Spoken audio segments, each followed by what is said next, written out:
What's the vibe? What are the activities? What's the audience in Crecimiento right now? There is no discussion that Brazil is the most important country in Latin America regarding technology, market size, and progress. Coinbase hit the third position in the App Store in the finance category. Javier Milei, the president of Argentina, he stated publicly that he is against CBDCs. He literally said, "Do not let states be in charge." Hello everybody, welcome to Frontera, the weekly recap where you can understand what's happening in Latin America and crypto. I'm Av. I'm with my good friend Kush that right now is in Argentina in Crecimiento.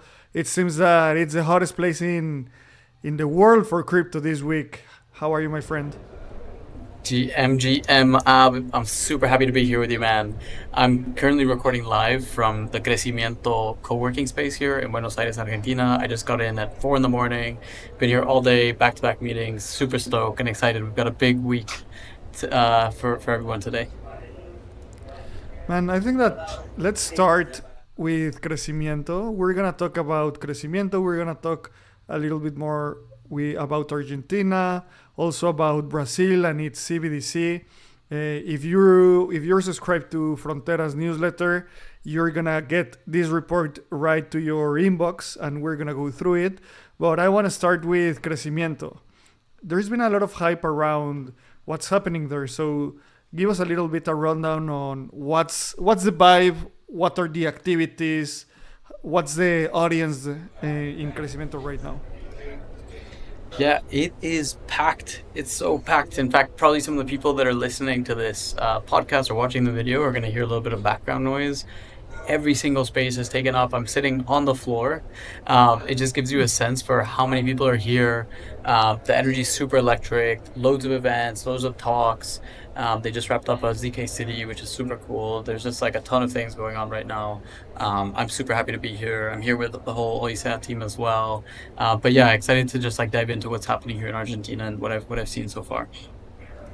And what's your objective there? Because we know that you have the accelerator program starting soon in Odisea. Also, Crecimiento is having an accelerator program. So, is it the audience more about builders? Is it more like classic BD? What's your objective and what's the main audience there? Yeah, I'd say most of the people here are really, really deep into crypto. So most people that are going to be spending time at Crecimiento have been working in the industry or they're trying to get into the industry and they're trying to figure out like, you know, what role do I play in this wider Argentine ecosystem that's already been, as we've talked about in the past, just very flourishing. But I think now there's sort of the shelling point around what's unfolding in Crecimiento and how this has become a really central point for Argentine builders and people from all over Latin America, right? So there's people here from Chile, Mexico, Peru, Guatemala, Ecuador. So it's really, really cool to see how much energy there is here. By that said, I think it's really nice. Last time I was here was in August, which is plain Argentine winter. I'm not a big fan of winters for those that know me. So it's beautiful weather outside. Yeah, everyone's outside having a great time, and the vibe is everyone's happy and smiling, which I'm just really happy to see that too. And there's a hackathon, right? Or there's like an accelerator. How long will it last? Because there's this thing, and I'd love to understand a little bit more. There's this thing like Crecimiento, the whole movement, and there are the pop-up cities, right? So this is a pop-up city within the Crecimiento movement. Yes. So Crecimiento as a whole is sort of this conglomerate of different activations that are going on, right? So there's the accelerator, there's these pop-up cities, there's the founder school they actually just announced very recently as well. And then we, are here with the Odyssey team and plugging in and partnering. We're parts. Great. Yeah. So you next week you should tell us like the summary of what happened. I'm really excited about Crecimiento. I think that next year I'm gonna spend some time there, and also it's gonna be really exciting to see how the Odyssey team evolves in the upcoming weeks and the upcoming months. So bullish on that. And let's start discussing Drex. Last week we mentioned that the Brazilian real, the Brazilian currency CBDC, it's on its way, and we need to take a look at it. So this week in Frontera, we did a really detailed report on what's Drex, like an introduction to Drex. So I think that I'd like to discuss with you and get your insight on what do you think about this project. And just to have a little bit of context, Drex is as I said, the Brazilian real stable coin. And just to get the sense of why Brazil is so important, it's there is no discussion that Brazil is the most important country in Latin America regarding technology, market size, and progress.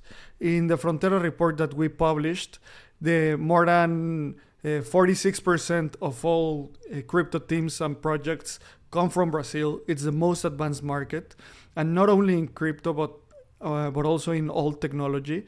It's the country with the most unicorns in the whole LATAM region. They have more than 16 unicorns. Some of them are like Nubank, Quinto Andar, Gympass. If you live in Latin America, you definitely know these names because they are all across the region.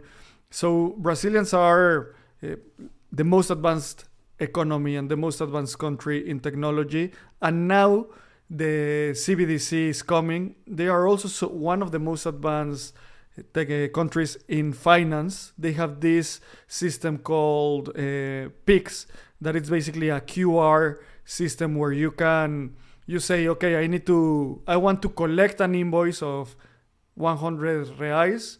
Just scan the QR and it's sent. So I've used it personally, and I think that it's the best payment experience I've used.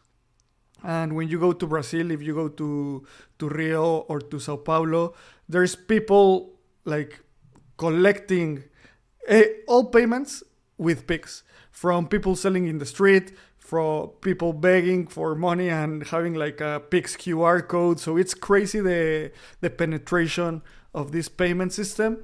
I'd love to get your takes on just a general input on the Brazilian economy and Brazil as a country in technology. Yeah, I mean, we spoke about this a couple episodes ago, where we were discussing how financially advanced and mature the Brazilian economy is when you especially compare it to other countries across the region, right? So, when we say compare it to like Bolivia or Peru, right, as sort of these outliers, Brazil is just, I mean, years and years ahead when it comes to the adoption of financial technology.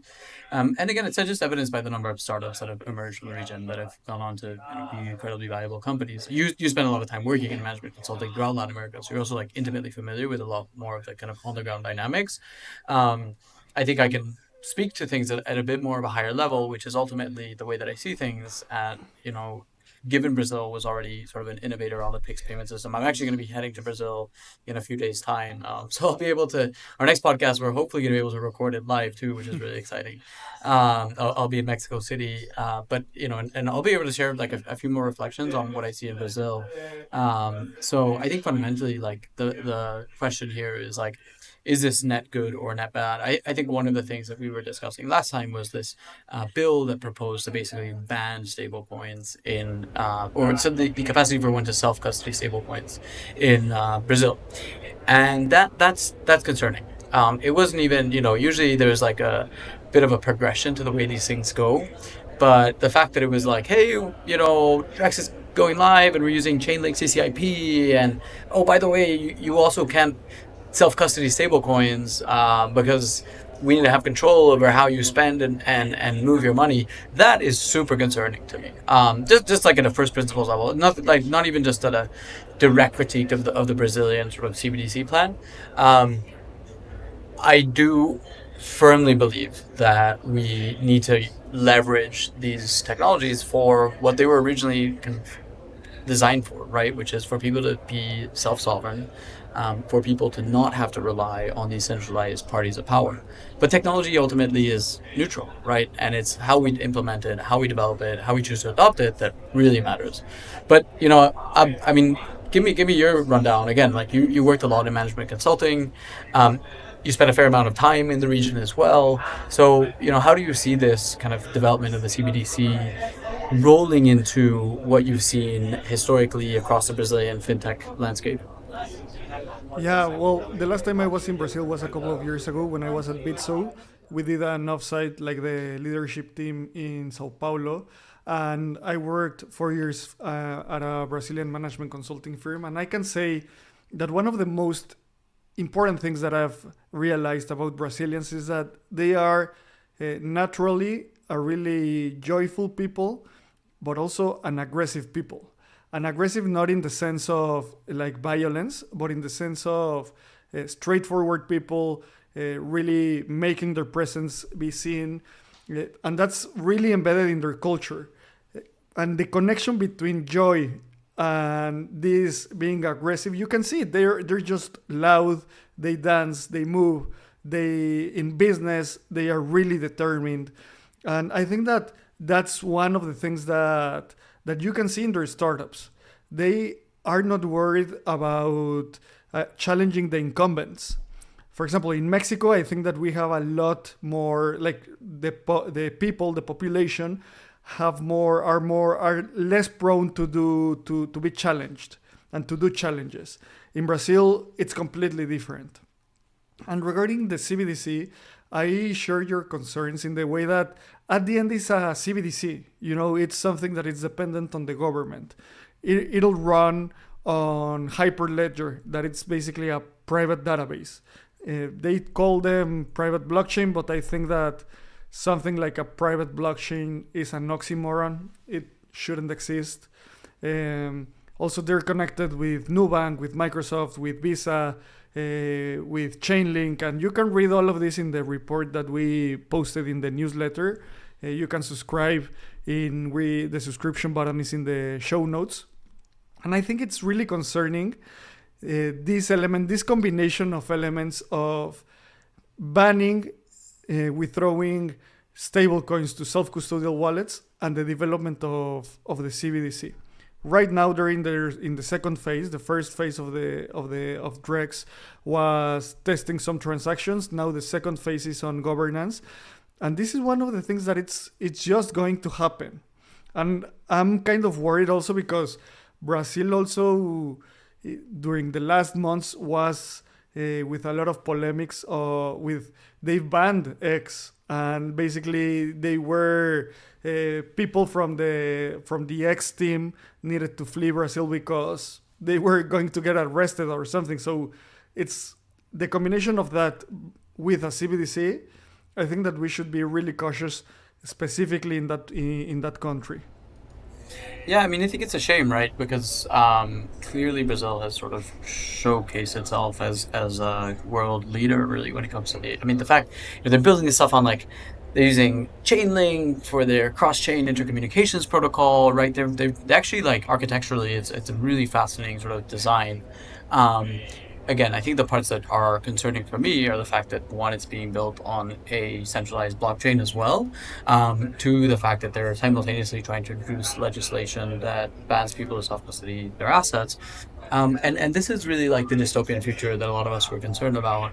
I really do hope that things do take a turn for better at some point. That's usually the way how these things go, right? Is people push to the extremes, and sort of a return to the medium or a return to the norm, and I'm sure that'll be the case in Brazil. Yeah, and when you look at the country on what's happening right now, some news on what happened this week. Coinbase hit the third position in the App Store in the finance category. The first one is Nubank, obviously. The second one, Itau, and the third one, Coinbase. So a couple of episodes ago, we were joking on how Brazilians are degens, and this is another proof of that. They love crypto. They are having a lot of traction there. You see in the US, also Coinbase getting to the top, Phantom getting to the top. And also, Itau, one of the largest banks in Brazil. As you can see, it's Nubank in the first place, then Itau, and then Coinbase in the App Store.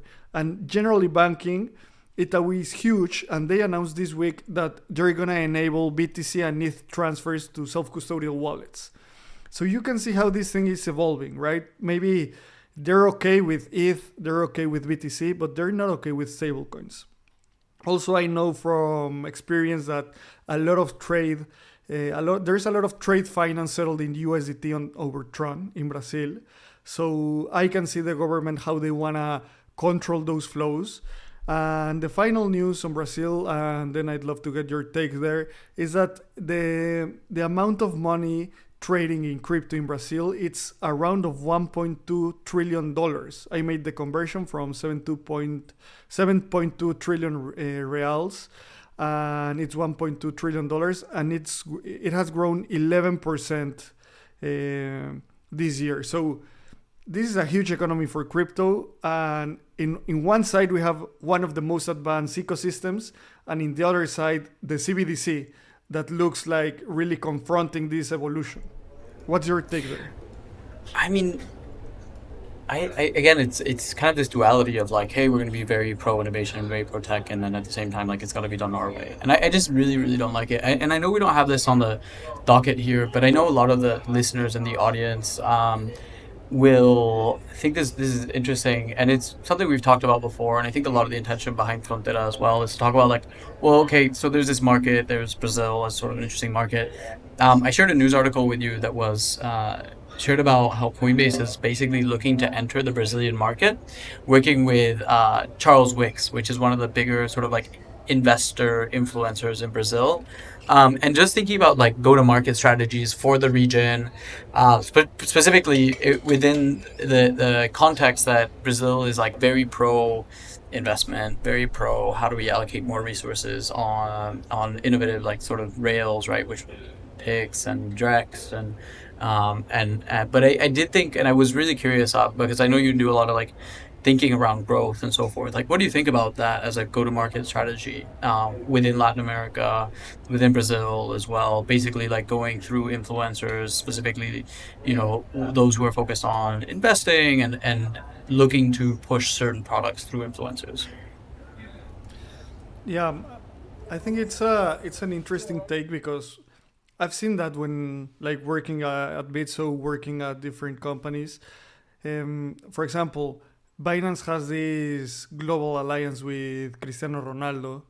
At Bitso, we had some alliance with Marcelo, the left back from Real Madrid that is Brazilian.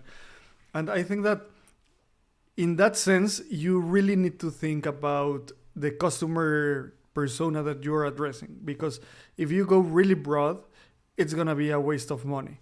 Something like what you shared about Coinbase, I think it makes more sense because it's targeted towards a specific set of users that are around investing. And that makes a lot more sense. The problem that I see there is that I think that we haven't got to the middle point where crypto people understand that we need to get normies and maybe we need regular influencers. But regular influencers, when they talk about crypto, they mess up. It's almost certain that they're gonna mess up because they do not care nor understand the technology. So when you focus around the use case instead of the technology, I think that's a right approach for this type of KOLs. And I think that Coinbase generally thinks really good about this. For example, their last year's ad where they basically told a story about inflation and currency devaluation and how people our generation cannot buy a house. That makes a lot more sense. And I think that they are replicating that just with localized influencers. And I think that makes more sense. Totally.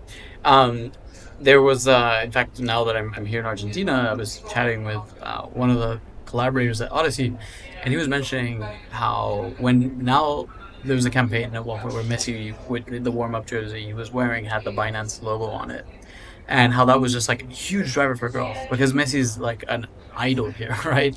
And by virtue of Messi like wearing this logo on his jersey, it was just like, hey, I need to now get on Binance, right? And it just created really, really strong brand affiliation.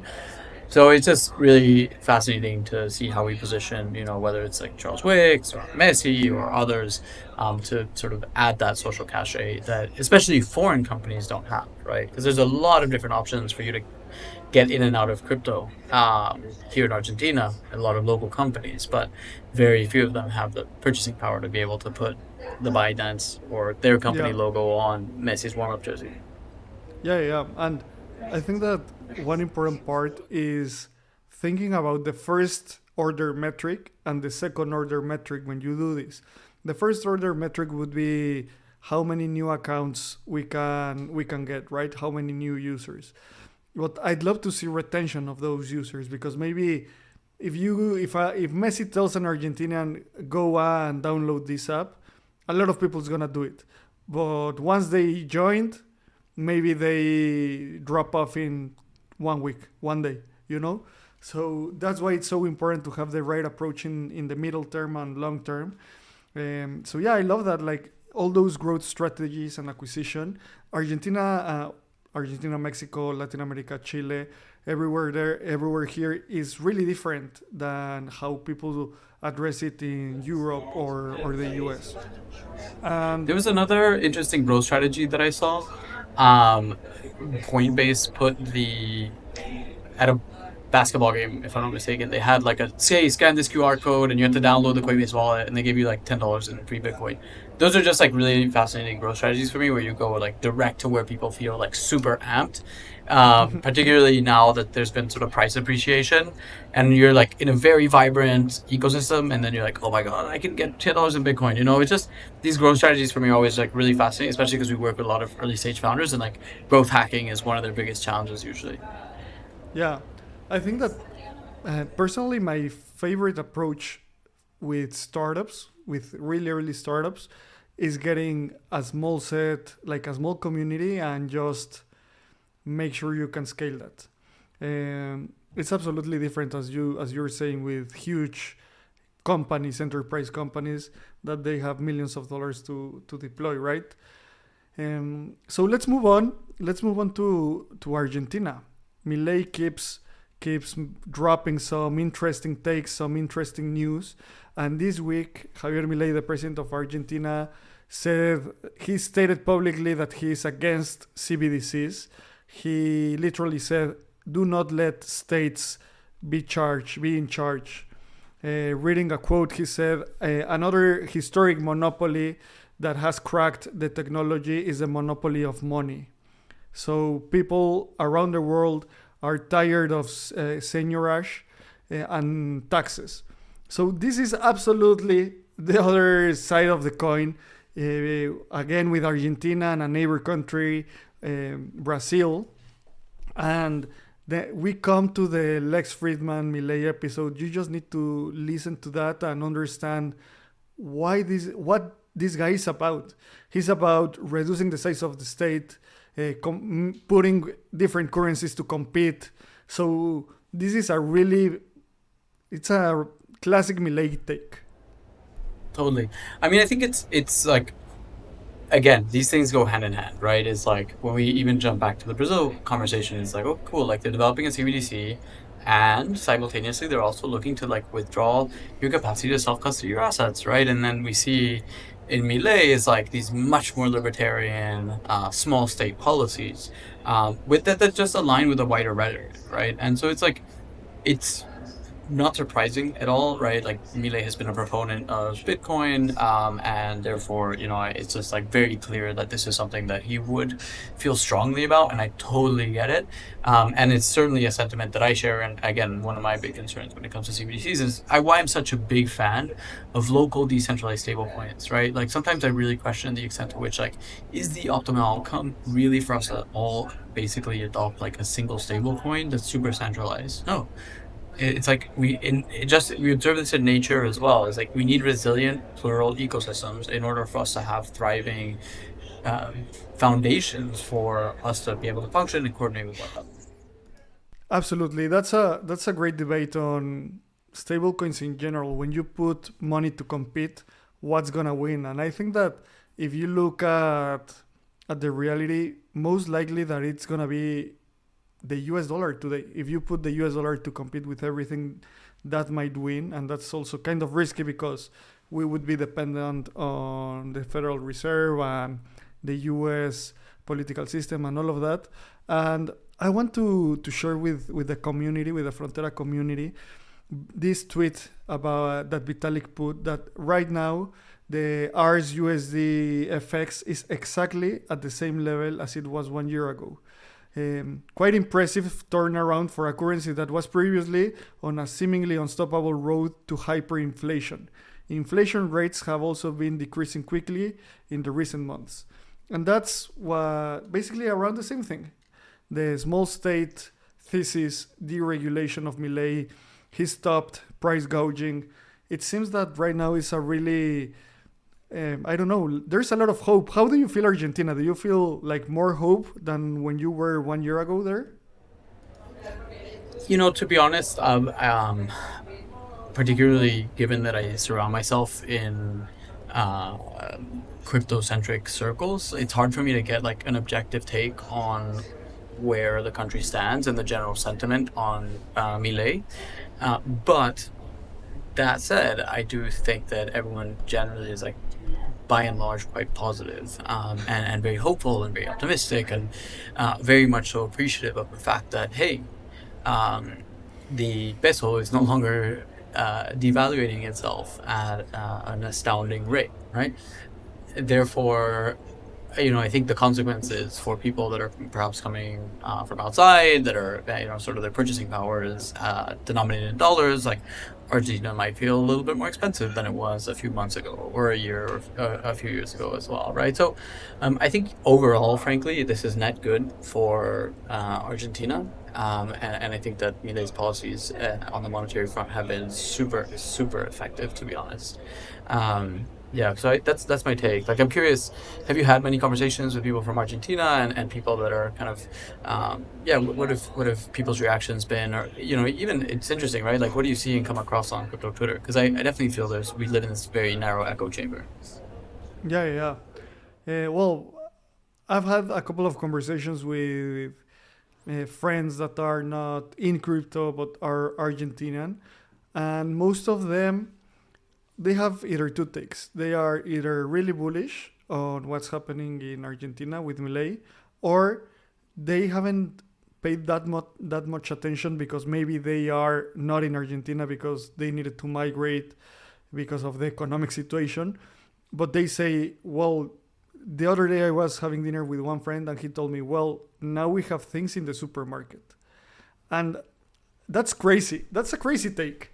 I mean, could you imagine saying that about your country? At least we have now some more products in the supermarket. So that was the level, and it looks like it's a turnaround. And regarding crypto, yeah, definitely we're in an echo chamber, so it's super important to look at outside quite frequently.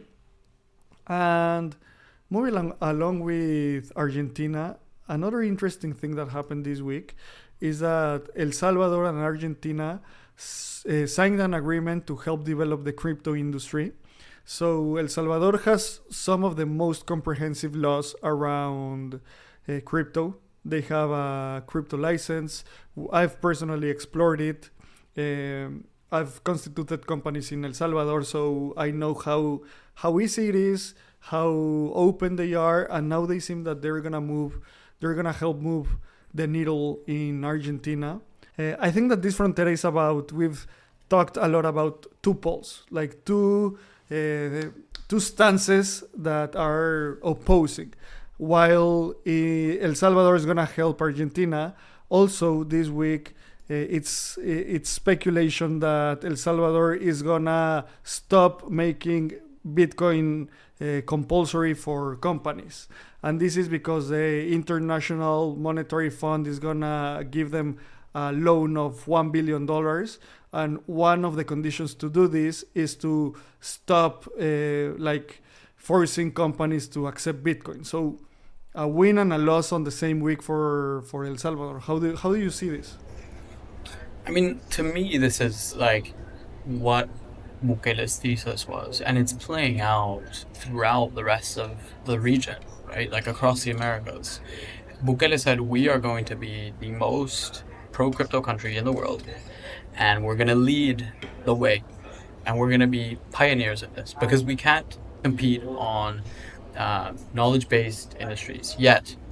We can't compete on necessarily production and manufacturing with regards to how natural resources are processed, or really, again, just industries that require a lot of scientific knowledge and insight.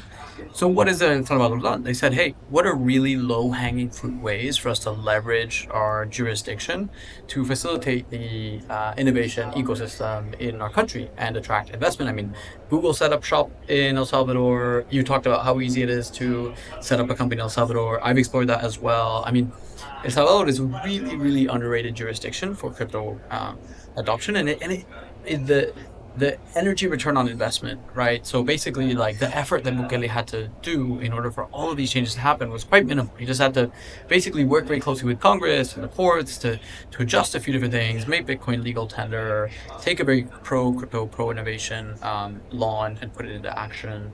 And now what's happening? El Salvador has become a big hub for crypto innovation.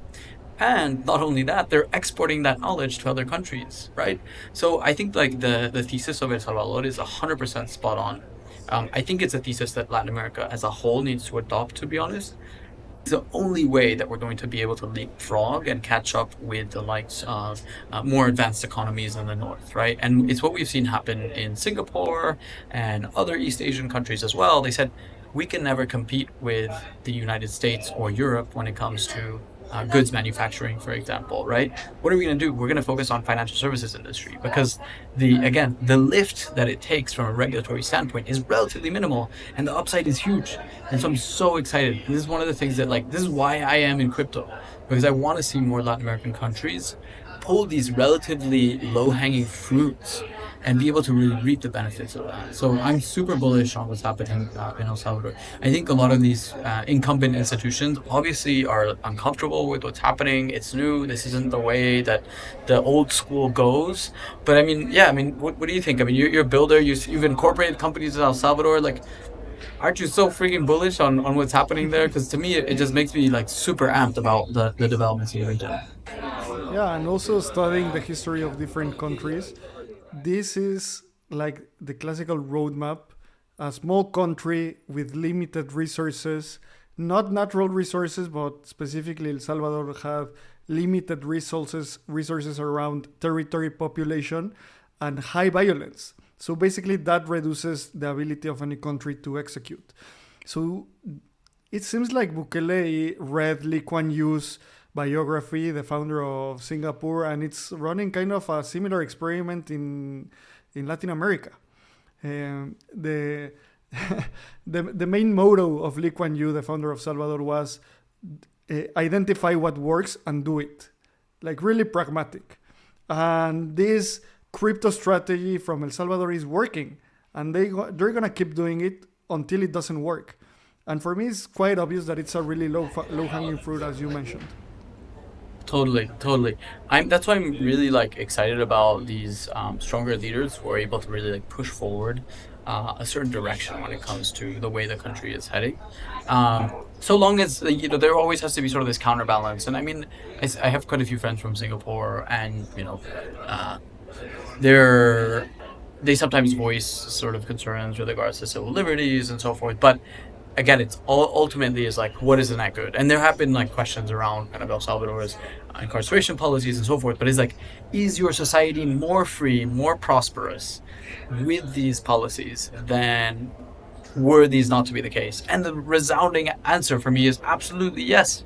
Like these types of policies have proven to be effective. And this Bukele isn't reinventing the playbook here. We saw it happen in China as well, in a lot of economic free zones, Dubai, Singapore, Prosper in Honduras is working on a similar kind of strategy too, right? So this isn't anything new. Like these are really Yeah. just like playbooks that have been executed by small countries with relatively low leverage on the global stage as it stands today. But this is why we need to see more countries adopting very pro innovation, pro tech policies. It's the only thing that's going to be able to leapfrog us into prosperity. Yeah, absolutely. And there's always a trade off. I mean, all the states that you mentioned are famous because of high growth and human rights, like violations across different times. And I think that I'm not pro human rights violations, and we just need to understand the trade off. when you see the incarceration policies that you said in El Salvador, some of them are ruthless. But then you see the results that now San Pedro is one of the most safe cities in Latin America, when basically you couldn't walk around there because of all the maras and all the gangs. So I think that it's always part of living crypto's echo chamber is reading history. I think that you just need to look at history before crypto and say, okay, when this happened, human rights get like on its toes, so we need to be really worried about that. And my friend, the final news of this frontera is something that is close to my heart, because I think that it's one of those clickbait news, and I want to discuss them because I want to provide my insight as a Mexican. This local important news outlet called Expansión said that 95% of Mexicans know about crypto, but only 30% has bought one sometime. I think that this data is so wrong. They made a survey of around 1,000 people, and these were the results. Classic biased survey with polymarket and prediction markets. We've seen how biased surveys are. If political surveys are biased, this type of surveys, I don't know, they're going to be super, super biased. My personal experience, we have around of 120 million Mexicans. If 30% of Mexicans has crypto, it's around of 40 million people. And I can tell you by certainty that there's no more than 10 million people with crypto today, and maybe less than 5 million Mexicans. So this is just a classical example of why Frontera lives. Because we see these headlines, someone's going to put it in LinkedIn, everyone's going to say, oh, Mexico is so advanced in crypto penetration. And it's not. I love my country, I love what we're building, but I have the data. I mean, I worked in the most important crypto exchange in the region, so I can certainly say that this is not the case. So really interesting to see how, once again, traditional media just doesn't hit the number. Yeah, I mean, I don't know if you've seen this happen much where you currently are, but I can tell you, like, in Latin America, I'll be sitting in a random cafe, and all of a sudden I'll hear the guy next to me talk about crypto. This has happened multiple times. And this is people that, like, you can tell they're not in it for the tech, right? They're literally in it for the number go up tech. And it's just crazy how over the course of the last like 6 months this discourse has transformed, and it's in like super rural, super random places where people are just captivated by what's happening in this ecosystem. It's literally just like human nature, right? And it's very reflexive of what's happening in the prices. And this wasn't the case whatsoever 2 years ago when you and I were like deep in the trenches, continuing to build, continuing to shift. So I think this is like really, really exciting and fascinating just to observe like the local and the narratives around like 30% of people own crypto in Mexico. That's an absurd number of people, right? And the fact that it's not true at all is even more absurd. It's like, why are you're essentially saying 95% of people know about crypto, but only 30%. And I would guarantee you that 95% of people reading that article are those that don't know crypto. So like, I actually need to get in, right? And so we're just like creating this, in that article, the headline is like FOMO, FOMO, FOMO, right? We need to get away from that because like that's how people get wrecked. And as you say, it's like, let's provide a more grounded, more truthful way with regards to where crypto stands in the region today. I think that's super important. Yeah, definitely. I think that that's one of the main reasons why I wanted to create Frontera, to provide light on this type of insights and understand more how the crypto ecosystem is evolving in Latin America. You can read our report, you can subscribe to our newsletter, and we provide real data, real feedback on the ground by crypto builders for crypto builders.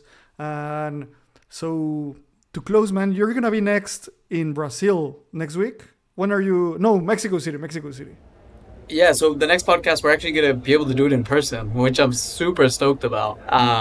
But yeah, so I leave on Sunday to Rio. I'm there for a few days. Then I'm going to Bogota. Then I go to Mexico City. And then I'm going home. So it's going to be a crazy, crazy trip. If any of the listeners are in any of the cities, we've got a whole bunch of Odisea swag that I'd love to give out to. So this has been awesome. Really, really great recording, and I'm excited to do the next one in person with you as well. Amazing. We're gonna do it with some agua de horchata, some taquitos. Afterwards, we can have like some mezcal, tequila. So thank you, my friend. Always a pleasure recording with you.